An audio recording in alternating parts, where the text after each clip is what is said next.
कौसल्या सुप्रजा रामपूर्वा सन्ध्या प्रवर्तते उत्तिष्ठ नरशार्दूला कर्तव्यं दैवमाप्निकम् कौसल्या सुप्रजा रामपूर्वा सन्ध्या प्रवर्तते उत्तिष्ठ नरशार्दूला कर्तव्यं दैवमाप्निकम्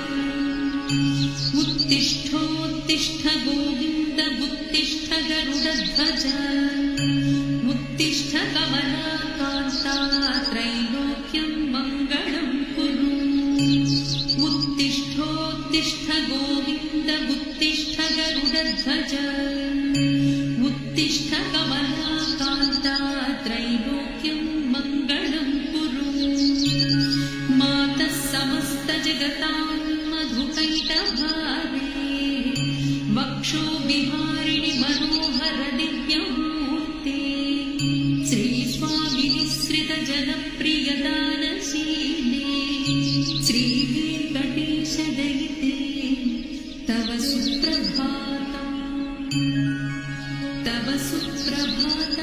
सुप्रभातमरविन्दलोचने भवतु प्रसन्नमुखचन्द्रमण्डले विधिशङ्करीन्द्रवनिताभिरचिते वृषशैलनाथदैते दयानिधे अत्र्यादिसप्तऋषयः समुपास्य सन्ध्या आकाशसिन्धुकमलानि मनोहराणि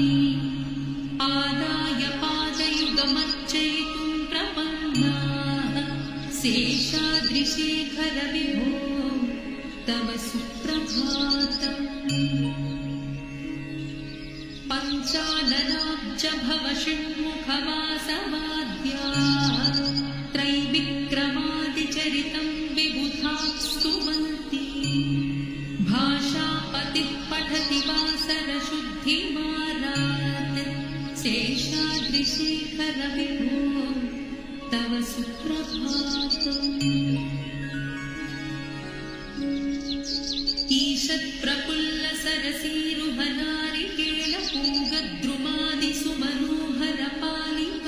ईषत्प्रफुल्लसरसीरुहनारिकेलपूगद्रुमादिसुमनोहरपालिकानाम्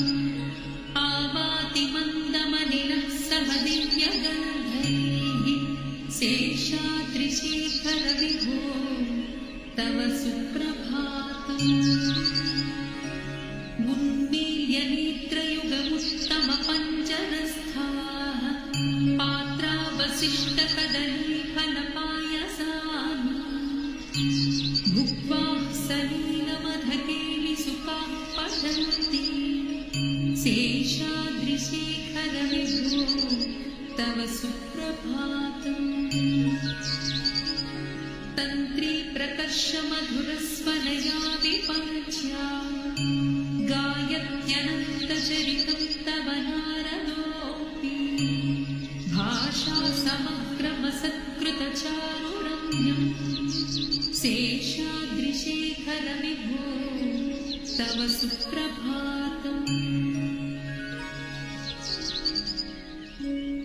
भृङ्कावणी च मकरन्दरसानुविद्धझुङ्कारगीतनिनदैः सह सेवनाय नित्याद्युपान्तसरसीकमलोदरेभ्यः शेषाद्रिशेखर विभो तव सुप्रभातम् योषा गणेन वरदद्धिविमध्यमाने घोषालयेषु दधिबन्धनतीव्रघोषा रोषात् कलिं विदधते कुकुभश्च कुम्भाः शेषाद्रिशेखर विभो तव सुप्रभातम्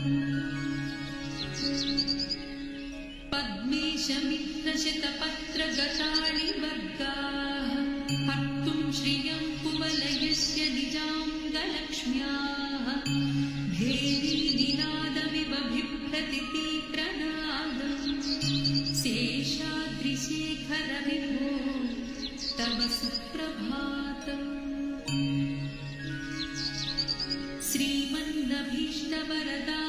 श्रीमन्नभीष्टवरदाखिललोकबन्धो